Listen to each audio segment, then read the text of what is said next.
The Vodka Martini has a lot of history to it, almost as much as its predecessor, the Gin Martini. The Vodka Martini, shaken not stirred, is James Bond's signature drink, which, if you know about shaking and stirring, that should be a little bit perplexing. When we stir a drink, we're going for smoothness. When you shake a drink, you're aerating it. Shaken drinks work great for dessert drinks and for citrus, but when it comes to a good, smooth vodka martini, stirred is the way to go.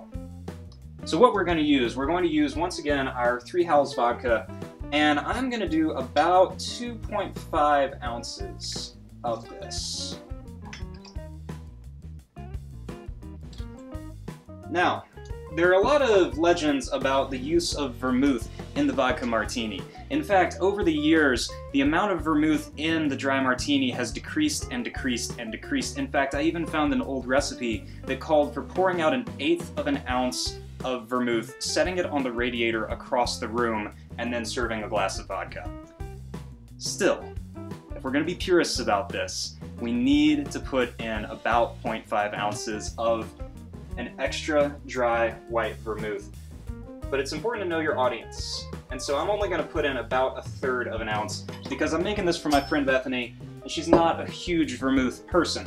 Now that being said, she absolutely loves a dirty martini. And so, I am actually going to take my olives that I'm going to be using as garnish, and I am going to drain about 1/4 inch of brine directly into the drink.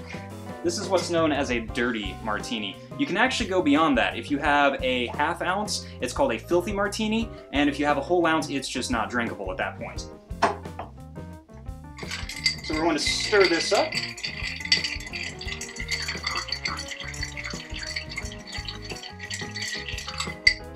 And then strain it into a cocktail glass. You'll notice that I'm not using the famous right-angle V-shaped martini glass, and that's because in a bar setting those are actually incredibly impractical.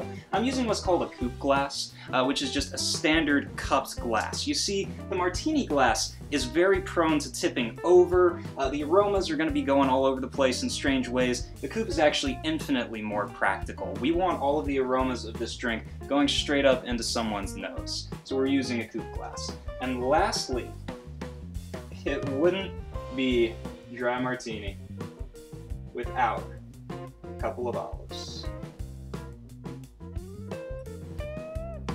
There you have it. The dry martini. Stirred, not shaken.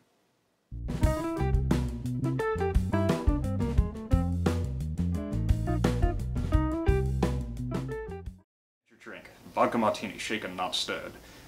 You know what? I'm going to restart because that was a terrible Sean Connery.